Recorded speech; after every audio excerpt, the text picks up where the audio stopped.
अस्सलामुअलैकुम। प्रोग्राम बेनज़ीर इस्लामाबाद में आपको कहते हैं खुशामदीद। और मुल्क की सियासी सूरत हाल ईद के बाद क्या होने जा रही है। एक तरफ ये बात ज़ेरे गौर आ रही है कि दोबारा से जो है वो सलामती नेशनल सिक्योरिटी का जो कमेटी है उसका इजलास बुलाया जाए, और एक बात ये भी ज़ेरे गौर है कि एक APC बुलाई जाए, और ऐसी APC बुलाई जाए जिसमें तमाम सियासी जमातें जो हैं वो शिरकत करें।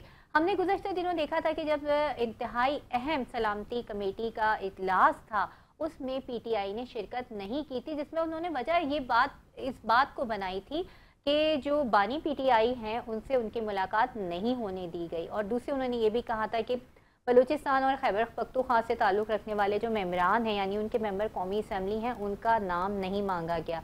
बहरहाल बात यहाँ पे आके थमी थी कि जो है वो वज़ीर आला KPK अली अमीन गंडापुर, जो कि वज़ीर आला KPK होने की हैसियत से उस कमेटी के अंदर गए थे।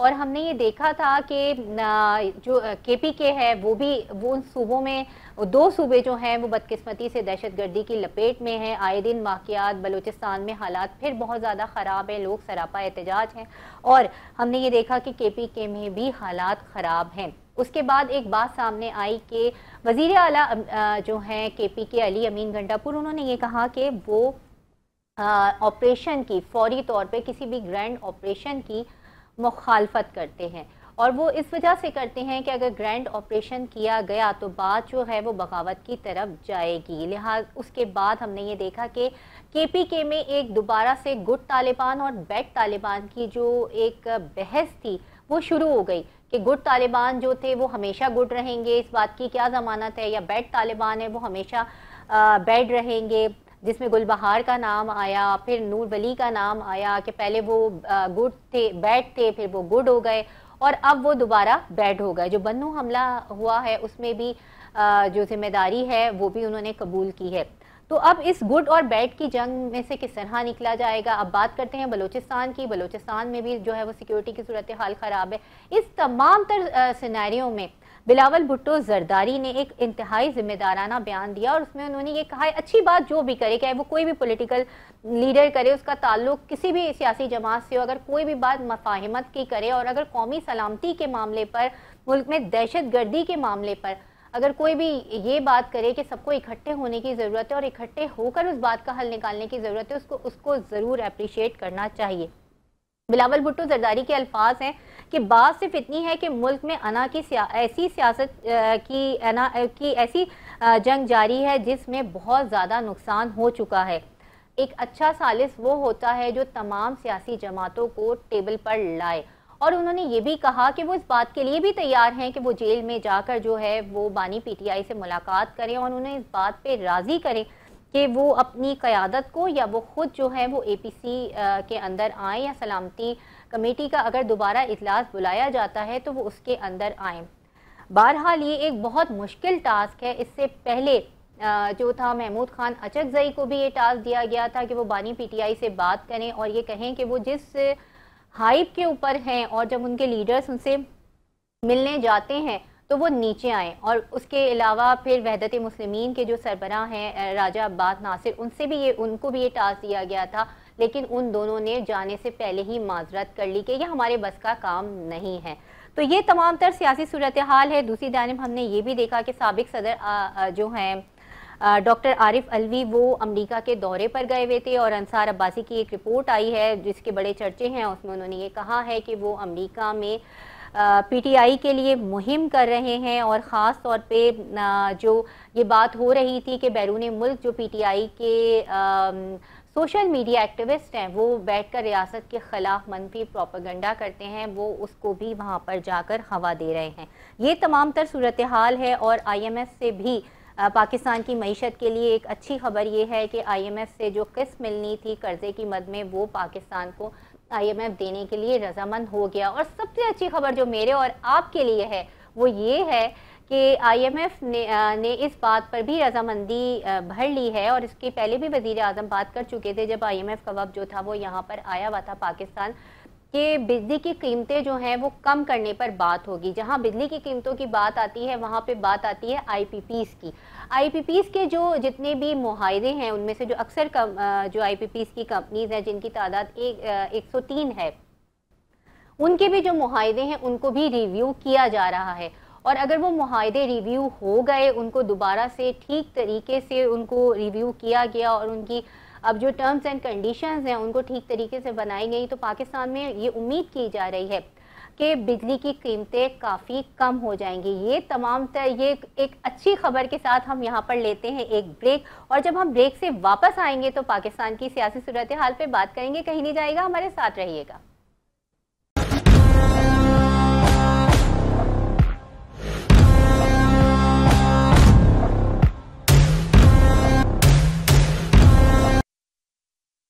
ब्रेक के बाद आपको कहते हैं खुशामदीद। जैसे ब्रेक से पहले मैंने आपसे कहा था कि बात होगी ईद के बाद पैदा होने वाली पाकिस्तान की सूरत हाल क्या बनने जा रही है, और अब पाकिस्तान की जो तमाम तर सियासी सूरत हाल है वो हम किस जगह पे खड़ी है। आज हमें ज्वाइन किया है फैसल मीर, जो कि रहनुमा हैं पाकिस्तान पीपल्स पार्टी, और अली सरफराज रिप्रेजेंट करेंगे पीटीआई को। दोनों मेहमानों को प्रोग्राम में वेलकम करते हैं। फैसल, बिलावल भुट्टो जरदारी ने एक बात की है कि जो अनापरस्ती की सियासत है उसने पाकिस्तान को बड़ा नुकसान पहुंचाया और अभी भी उससे नुकसान ही हो रहा है। हमें इस अनापरस्ती से हटकर एक टेबल पे आके सबको साथ लेकर बैठना होगा। और उन्होंने सबसे अच्छी ऑफर जो एक की है कि अगर दोबारा सलामती कमेटी का इजलास होता है या एपीसी होती है, तो अगर मुझे खुद भी जाके बानी पीटीआई को बुलाना पड़ा और अपने वहां पे उनको अपने पेज पर लाना पड़ा, तो मैं खुद जल कर जाऊंगा। तो क्या कहेंगे आप इस बारे में? देखिए, ये जो चेयरमैन साहब ने जो बात की है उसका कॉन्टेक्स्ट जो है वो समझने की जरूरत है। ये कोई उन्होंने पॉलिटिकल जो चपकलिश चल रही है इस वक्त गवर्नमेंट में और पीटीआई में, उसके हवाले से वो बात नहीं कर रहे। वो पर्टिकुलरली नेशनल एक्शन प्लान या जो इन कैमरा सेशन अगर दोबारा बुलाया जाता है उसके हवाले से बात कर रहे हैं कि क्योंकि ये नेशनल सिक्योरिटी का मसला है, तो इस सिलसिले में ये तमाम इख्तलाफात साइड पे रखने चाहिए। तो इस वक्त जो उन्होंने ये ऑफर की है इसकी बहुत सारी जहतें बन सकती हैं। एक तो वो उन्हें इस बात का इल्म है कि पीटीआई जो है वो तालिबान के साथ उनका थोड़ा सा सॉफ्ट कॉर्नर है, या तालिबान ने उनको हाईजैक किया हुआ है। लोग डरते हैं जो पीटीआई के लोग हैं तालिबान से, क्योंकि उन्होंने पूरी लीडरशिप वहां पे एएनपी की खत्म की, उन्होंने पीपल्स पार्टी की खत्म की। पीटीआई की वाज द ओनली पार्टी जिसके बारे में तालिबान जो है वो कुछ वहां पे किसी पे कभी आज तक हमला नहीं किया। तो हैविंग सेड दैट, मैं ये नहीं कह रहा कि पीटीआई जो है वो तालिबान की सपोर्टर है। मैं ये मेरे ख्याल से बिलावल साहब ने ये बात करके पीटीआई को एक स्पेस दी है तालिबान से के शिकंजे से उन्हें बाहर निकालने की, ताकि वो बात कर सकें, तालिबान को कह सकें कि भाई हम भी पाकिस्तानी हैं और हमें बात करने दो। क्योंकि ये तमाम बुज़दिल लोग हैं, ये सारे डरते हैं अपनी लाइफ के हवाले से, इनको थ्रेट्स रहते हैं। अगर ये बहादुर लोग होते तो जो 14 बंदे थे वो ये सारे के सारे उस पिछली मीटिंग में जाते। तो इस ऑफर के बाद जी फैसल कंटिन्यू कीजिए। के लिए पीटीआई के लिए या तो वो तालिबान की गिरफ्त में या उनके हाथों मजबूरी के आलम में सियासत करते रहे, या फिर वो नेशनल पॉलिटिक्स की मेन स्ट्रीम में आए और सारे मुल्क के साथ खड़े होकर पूरी कौम के साथ मिलके इंटरनेशनल फोर्सेस को और टेररिस्टों को मैसेज दें कि we are all on one page. तो इसमें देखें, अगर ये बैठते हैं तहरीक इंसाफ वाले चेयरमैन साहब के साथ या इस कमेटी में आते हैं या इनसे डेडलॉक खत्म होता है, तो इनको बेशुमार फायदे हैं। एक तो सबसे पहली बात यह कि ये जो मेन स्ट्रीम पॉलिटिक्स में वापस आएंगे, इनका प्रेशर ग्रुप बनेगा असेंबली में, ये दोबारा बात कर सकेंगे। और उसके बाद जो हुकूमत की गिरफ्त है वो भी कमजोर होगी। हो सकता है कि पीडीएम में या जो गवर्नमेंट है उसमें दरार पड़ जाए, और पीटीआई एक मरतबा फिर मेन स्ट्रीम पॉलिटिक्स में इनके तमाम लोग दोबारा असेंबलियों में बात करनी शुरू कर दें। और हो सकता है कोई रिलीफ भी मिल जाए इनको, जो इनके लोग पकड़े हुए हैं। खान साहब को रिलीफ मिल सकता है, लोगों जो गिरफ्तार हैं उनको रिलीफ मिल सकता है, लेकिन वो ये करेंगे नहीं। उसकी वजह ये है कि ये सारे इनकी हिस्ट्री ये है कि ड्रोन हमलों के खिलाफ आवाज उठा के इमरान खान जो है वो केपीके में पॉपुलर हुए थे, और आज तक वो उसी वेव के ऊपर हैं। चलिए अली सरफराज हमारे साथ है पीटीआई से, हम उनसे इसका जवाब ले लेते हैं। अली, क्या अगर अब पीपल्स पार्टी या बिलावल भुट्टो जरदारी आपके पास आते हैं और आपसे बात करते हैं, तो क्या आप उनके साथ बात करने के लिए तैयार होंगे? जी, अगर इनके पास कोई वाकई कोई सीरियस प्रपोजल है ये तो दें बात करने को। तो देखिए जी बेनजीर, हम इन्होंने बड़े आराम से कह दिया कि ये डरपोक लोग हैं, पता नहीं क्या अली सरफराज साहब, कौमी सलामती से ज्यादा सीरियस प्रपोजल और क्या होगा? नहीं सुने ना जी, अब सुने, मेरा भी व्यू पॉइंट सुन लेना जी, उनका तो सुन लिया। कौमी सलामती के व्यू पॉइंट की सीरियसनेस आपको कहां से लग रहा है कि ये लोग बड़े कौमी सलामती पे बड़े सीरियस हैं? ये तो अपना अपना पॉइंट ऑफ व्यू है ना।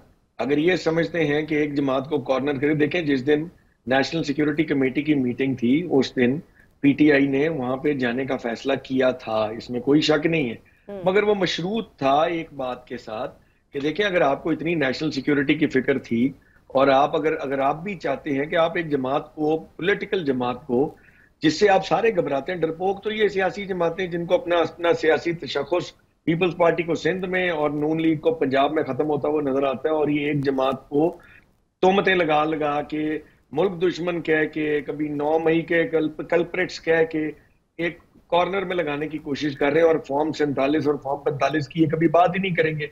अगर इनमें भी कोई सीरियसनेस होती तो इसमें क्या मुज़ाहिका था कि हमारी रहनुमाओं को, हमारी जमात के लीडर्स को खान साहब से एक ड्यू कोर्स में जो मुलाकात, हमारा वैसे ही बेसिक आके इन्होंने कोई हमें कोई लंबी चौड़ी फेवर तो देनी नहीं थी, मावरा कानून जाके तो इन्होंने कोई काम करना नहीं था जिसमें इनको बड़ी परेशानी थी। मुल्क में आग लगी थी, ये पाकिस्तान की सबसे बड़ी जमात के साथ बैठना चाहते थे, जिसका आज भी बिलावल साहब ख्वाहिश का इजहार कर रहे हैं, तो को पॉजिटिव जेस्चर करते। ये अगर इतना सा बिलावल साहब कह लेते कि जनाब जरा कोई मुझे ही बता दें, मैं जुल्फकार अली भुट्टो का नवासा हूँ, चलिए अब कह रहे हैं ना भुट्टो का बड़ी अभी सरफराज साहब, अब कह रहे हैं ना, अब कह रहे हैं, अब ऑफर कर रहे हैं ना, चलें अब आप भी थोड़ा अपना दिल बड़ा करें ना। अब वो ऑफर कर रहे हैं, अब जो भी ऑफर कर रहा है कम से कम इस मामले पर तो एक होना चाहिए ना। नहीं, मीडिया पे ना करें और ये हमारी जमात को करें, पार्टी लीडरशिप को करें। मीडिया के ऊपर ये ही should not be playing to the gallery. Media पे बातें कुछ करते हैं, असल में इनकी जुबान ही कुछ नहीं है। बाहर बात जो करते हैं ना, ये अंदर जब बंद कमरे में बैठते हैं तो वहां बात कुछ और करते हैं। ये पीपल्स पार्टी एक तरफ ये कहती है कि जी हम चाहते हैं कि जी पीटीआई हमारे साथ बैठे, और ये किसी भी टॉक शो के ऊपर ये बैठेंगे। और बिलावल साहब खुद बात करते करते उनको, actually he is a confused soul himself, वो बात करते करते पीटीआई को, एक तरफ वो पीटीआई के साथ बैठना चाहते हैं, दूसरी तरफ वो कहेंगे ये तो दहशतगर्द हैं, ये तो बीएलए के सपोर्टर्स हैं। अगर पीटीआई अपना मौकफ सिर्फ इतना दे दे कि हमने हिस्टोरिकली देखा है कि उन्होंने कैटेगोरिकली तो ये कभी नहीं कहा कि ये बीएलए के सपोर्टर्स हैं या दहशतगर्द हैं, ये तो उन्होंने कभी नहीं कहा। अपनी जमात के बाकी मेंबरान की तकरीरें सुने और कैटेगोरिकली नहीं भी कहा तो अल्फाज तकरीबन एग्जैक्टली स्ट्रेट अवे बीएलए दहशतगर्दी को सपोर्ट करते हैं। अगर हम बलूचिस्तान की बात करें, फॉर एग्जांपल बलूचिस्तान की बात करते हुए देखें, जब जाफर एक्सप्रेस के ऊपर हमला हुआ था, मैंने और मेरी सारी जमात ने उस हमले को कंडेम किया था। हमने इंडिया के रोल को, अफगानिस्तान के रोल को कंडेम किया था। हमने अपनी फौज को सराहा था कि उन्होंने जो ऑपरेशन किया, बड़ा कामयाब ऑपरेशन किया, वेरी वेल डन।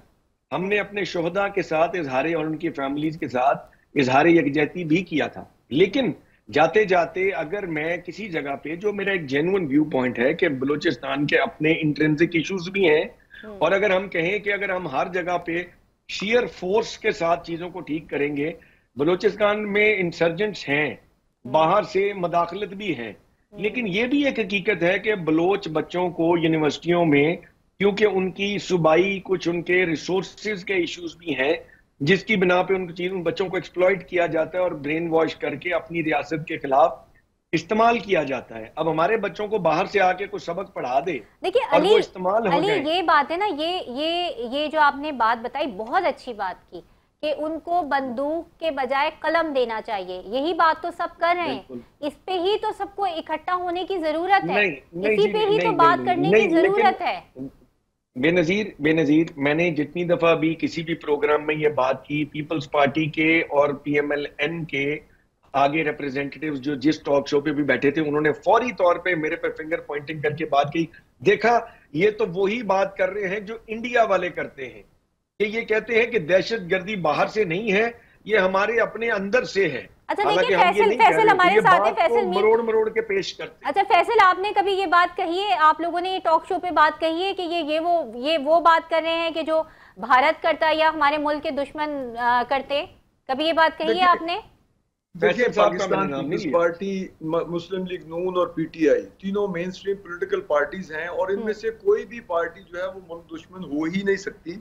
ना इमरान खान मुल्क दुश्मन है, ना असद जरदारी और ना ही नवाज शरीफ। आप लोग इसको अगर बहस के अंदर ले जाएंगे कि जी फलां गद्दार और फलां गद्दार फलां इंडिया का एजेंट, तो ये एक अच्छी बात की। अच्छा चलें, अब फैसल आप फैसल 2 मिनट के लिए मेरी दरखास्त पे 2 मिनट यहीं रुक जाएं।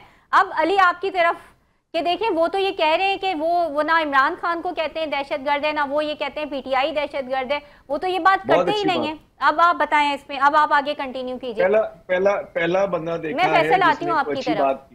मैं तारीफ करूंगा जी, जहां वेर तारीफ इज ड्यू बंदे को करनी चाहिए। फैसल साहब ने बड़ी रिस्पॉन्सिबल स्टेटमेंट दी है। अगर आपने किसी के साथ मिल बैठ के बात करनी है, और आपको किसी को भी दहशतगर्द नहीं कहना चाहिए। अच्छा फिर एक और बिलावल साहब की आपने बात की। बिलावल साहब ने, देखिए बिलावल साहब की बात मानेगा या कोई बिलावल साहब पेशकश करेंगे?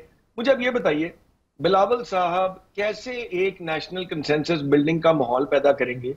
वो तो रोज कहते हैं जी हम हुकूमत का हिस्सा नहीं है, और हुकूमत के साथ हमारी अपनी लड़ाई चल रही है, इन्होंने हमें बताया ही नहीं, और इन्होंने रेगिस्तान को सैराब करने के लिए 6 नहरें। देखिए ना, बात यह कि या तो सच बोलें, अब ये लोग सच बोलते नहीं, लेकिन वो तो जरदारी साहब साइन होती नहीं, होना नहीं ना, होना नहीं। ये इन्होंने यहाँ से एक बात करके आगे जब पार्टी पीटीआई की लीडरशिप से जब बात होगी तो बात किसी और पर आए पे होगी, वहां ये कहानी होगी ही नहीं। ये किसी जगह पे कोई, देखिए ये सिर्फ हमसे बात ना करें, ये हमें पेशकश ना करें, ये कहें कि जी हमने एक कदम भी आगे नहीं आना और हम आपको पेशकश करते हैं कि आप करें। देखिए नेशनल सिक्योरिटी इशू पे नहीं, वो कहने आगे आना है। देखिए अली, मैं आपको बार बार रोक रही हूँ इस वजह से कि मैं इस बात की गवाह हूँ कि इस सबसे पहले फरदुल्ला बाबर जो कि तर्जुमान थे, आसिफ अली जरदारी के तर्जुमान हैं, उन्होंने ये बात कही थी, और एक बार नहीं कई बार कही है। वो जिम्मेदार सियासी लीडर है, उन्होंने ये बात कही थी कि सबसे पहले पाकिस्तान पीपल्स पार्टी ने बानी पीटीआई को जेल में ऑफर की थी कि आप अगर कहें तो हम आपके लिए मौजूद पार्लियामेंट में और दीगर सियासी जमातों से बात करते हैं, आपके लिए स्पेस बनाते हैं। मगर वहां से जवाब आया कि ये चोर हैं, ये डाकू हैं, हम इनके साथ हाथ नहीं मिलाएंगे। अच्छा मुझे चलें, ये करें बात करें, ये स्पेस बनाएं कि पीटीआई मेन स्ट्रीम पार्टी है, उसके बगैर जिस पार्टी के साथ 90-95% वोट हैं पाकिस्तान के, उसके साथ कंसेंसस बिल्डिंग के बगैर आगे ये मुल्क मुश्किल है चलाना। बड़ी अच्छी बात है, करें बिलावल साहब एफर्ट्स तो आप यानी पीटीआई, चले इस प्रोग्राम की हद तक पीटीआई एग्री कर गई है, ठीक है? हाँ बिल्कुल करेंगे। अगर बिलावल साहब नेक नीति से तो काम करेंगे हम मानेंगे, क्यों नहीं मानेंगे? एक्सीलेंट हो गया, ये बहुत अच्छी बात अली सरफराज, मैं बहुत अप्रिशिएट करूंगी आपकी इस बात को। जी फैसल, चले आप नीति हो मामले में। अच्छा जी, अब देखिए अली नियत को नापने वाला पैमाना तो ना मेरे पास है, ना आपके पास है, ना फैसल के पास है, ना और किसी के पास है ना? नहीं पता लगता है। देखिए मैं आपको बताता हूँ, हमारे पास पैमाना है। अगर तो ये सिर्फ टीवी की हद तक बात रही कि देखिए जी हम तो पीटीआई को पेशकश कर रहे हैं, और पीटीआई का ग्रीवेंस एज अ पार्टी उसको एड्रेस करने की बिलावल साहब ने कोई बात ही ना की अपने क्वार्टर्स में, और सिर्फ अगर गैलरी की को दिखाते रहे, लोगों को दिखाते रहे कि देखिए जी हम तो पेशकश कर रहे हैं, पेशकश के साथ 2 पॉजिटिव स्टेप्स पीपल्स पार्टी को लेने पड़ेंगे। ये बड़ी इंटरेस्टिंग पेशकश के तो खाली मैं इनको 1000 कर दूं। ये बड़ी इंटरेस्टिंग डिस्कशन हो रही है। फैसल, मैं आपकी तरफ भी आऊंगी और आपसे फिर इसका जवाब लूंगी, मगर हमें यहाँ पे जाना पड़ रहा है एक कमर्शियल ब्रेक पर, और ब्रेक से जब वापस आएंगे तो इसको कंटिन्यू करेंगे।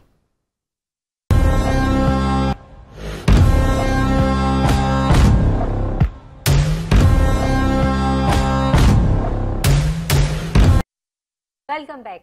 और ब्रेक से पहले फैसल बात कर रहे थे अली सरफराज, उन्होंने कहा कि अगर नियत ठीक है तो हम ज़रूर बैठेंगे। अब नियत को मैं यही बात कर रही थी कि नियत को नापने वाला पैमाना तो ना मेरे पास है, ना और किसी के पास है, कहीं ना कहीं थोड़ा सा ट्रस्ट करना पड़ेगा। देखिए जी, पाकिस्तान में जो गिवन सर्कमस्टांसेस हैं, चेयरमैन बिलावल भुट्टो ज़रदारी साहब हमेशा कहते हैं कि यहाँ पे, क्योंकि आज तक एक वज़ीर आज़म 5 साल पूरे नहीं कर सका, तो हमें 2 कदम आगे जाना पड़ता है, 1 कदम पीछे हटना पड़ता है डेमोक्रेसी को जिंदा रखने के लिए।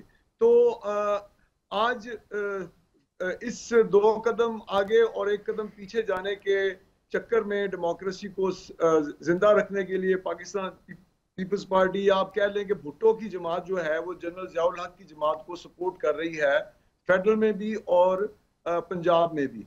जबकि भुट्टो की जमात नहीं चाहती थी कि ज़ियाउल हक की जमात को सपोर्ट किया जाए। सबसे पहले इमरान खान साहब को बिलावल भुट्टो ज़रदारी साहब ने कहा कि आप मेजॉरिटी में हैं, आप हुकूमत बनाएं। आखिरी दिन तक चेयरमैन साहब वेट करते रहे, लेकिन इमरान खान साहब ने कहा तुम तो चोर हो, तुम तो डाकू हो, तुम तो लुटेरे हो, मैं तुमसे बात नहीं करूंगा। आज अगर जो सूरत हाल क्रिएट की हुई है वो इमरान खान साहब ने, जो कि 2 कदम पीछे हटने का जिनका फलसफा है ही नहीं है पॉलिटिक्स में, वो उसकी वजह से आज ये क्रिएट हुआ है। और जिस तरह ये फरमा रहे थे मेरे भाई अली सरफराज साहब कि हम लोग जो हैं वो बात करें, अगर बिलावल साहब तो कोई सीरियस बात करें, आगे से कोई रिस्पांस आए तो बंदा बात करे ना। अभी तक देखिए कोई किसी किस्म का, आज तीसरा दिन चढ़ गया है, किसी किस्म की कोई दूसरी तरफ से इंटीमेशन नहीं आ रही कि they are willing to talk और नॉट। चेयरमैन बिलावल भुट्टो ज़रदारी साहब पहले दिन से इस बात लेकिन वो कह रहे हैं कि ये आप सिर्फ मीडिया और सोशल मीडिया की हद तक सिर्फ तशहीर कर रहे हैं, और किसी भी आपकी पॉलिटिकल लीडरशिप ने पीटीआई की पॉलिटिकल लीडरशिप से कोई राब्ता नहीं किया है। देखिए राब्ता करना, जब एक चेयरमैन, पार्टी के चेयरमैन ने अनाउंस कर दिया कि I want to talk to PTI on this issue, तो उनका भी एक चेयरमैन बैठा हुआ है बाहर, बैरिस्टर गोहर जो है, वो कहें जी हाँ जी हम रेसिप्रोकेट करते हैं। लेकिन जैसा कि मैंने कहा, कुछ लोग होने चाहिए। मैं यहाँ पे थोड़ी सी एक बात जहाँ दोनों चीजों को बैलेंस करना चाहिए कि ठीक है अनाउंस कर दिया, मगर कुछ 3-4 लोग होने चाहिए, कोई कमेटी होनी चाहिए, कोई लीडरशिप होनी चाहिए, टॉप लीडरशिप जो कि कहे कि अब हम बात करना चाहते हैं, ये हमारी तरफ से कमेटी बना दी गई है। अब तहरीक इंसाफ क्या चाहती है? आपको नहीं लगता इस चीज की जरूरत है अनाउंसमेंट के बाद फौरी तौर पर क्विकली? नहीं, इस तरह की देखिए, इस तरह की अनाउंसमेंट से, इस तरह के ऐलान के बाद कोई, अगर आप कमेटी खेलना है तो फिर तो उसका कोई कमेटी नहीं, बातचीत के लिए, कोई मुज़ाकरात के लिए, बातचीत के लिए, जो एक जमहूरी सियासी तरीका होता है जो हम दहाइयों से देखते आए ना। देखिए बात सिर्फ ये हो रही है कि आप नेशनल एक्शन, ये जो इन कैमरा मीटिंग है अगली, उसमें आ जाएं, और उसमें किसके खिलाफ कंडेम करना है, तालिबान के खिलाफ, दहशतगर्दों के खिलाफ। और जिस तरह के मैंने शुरू में कहा, वो ये नहीं करेंगे, उनकी अपनी मजबूरियां हैं। हमें ये कहते हैं सिंध की पार्टी है, ये पंजाब की पार्टी है, ये इनकी बेस ही केपीके है, जहाँ पे के तालिबान डोमिनेट करते हैं। 10,500 टेररिस्ट उन्होंने वहां पे आबाद किया है, वही टेररिस्ट बलोचिस्तान में जा रहा है। How come it is possible that they will speak against their own brought up Talibans? There is no way possible. आप जितना मर्जी प्रूडेंटली बात करके देख लें, इनसे लॉजिक से बात करके देख लें, इनकी मिन्नतें तरले करके देख लें, आखिर में इन्होंने यही कहना है जी कि हमारे साथ जुल्म हो रहा है। तो जुल्म क्या हो रहा है भाई? जाके बैठो, बात करो, लोगों के साथ खड़े हो, पाकिस्तान के साथ खड़े हो, तालिबान के खिलाफ खड़े हो। अभी तक जाफर एक्सप्रेस के ऊपर इमरान खान साहब ने स्टेटमेंट नहीं दी, जाफर एक्सप्रेस के खिलाफ इनके सारी लीडरशिप ने दे दी है। लेकिन इमरान खान की मुझे कोई आप स्टेटमेंट निकाल के दिखा दें जिसमें उन्होंने कहा हो कैटेगोरिकली कि मैं जाफर एक्सप्रेस के दहशतगर्दों की मजम्मत करता हूं, क्योंकि they are playing between the lines, they are giving them mixed signals के okay we are with you, we are not with you. तो बात ये है कि मैं बोलूं जी, मुझे मौका मिलेगा जी। इंडिया पाकिस्तान की लड़ाई नहीं हो रही, ये पाकिस्तान के अंदर पॉलिटिकल पार्टीज को इकट्ठा करके अली इस पे रिस्पॉन्ड करना चाहते हैं। अब अली आप कहना तो चाहते हैं, लेकिन मेरा भी एक सवाल ऐड कर लीजिए। क्या आप तालिबान की मुखालफत करेंगे या गुड तालिबान और बैड तालिबान की बहस में पड़े रहेंगे? कोई काफी सारी चीजें। अच्छा चले, मुझे मौका दीजिए जी। चले जी। फैसल साहब, पाकिस्तान में 90% खानदानों की लड़ाइयां इस बात पे हैं कि किसी के एक बंदे के बच्चे की शादी हुई ना, तो वो शादी का कार्ड आके दरवाजे के नीचे से फेंक के चला गया, बेइज्जती कर गया, उसने अच्छे तरीके से बुलाया नहीं। 90% खानदानों में छुटछुटा हुआ है पंजाब के अंदर पिछले 100 सालों में इस बात पे। आप कहते हैं जी हमारे घर आप ढोल बजा के जी साढ़े घर शादी, जिन्हें जिन्हें आना आ जाओ, ऐसे नहीं होता।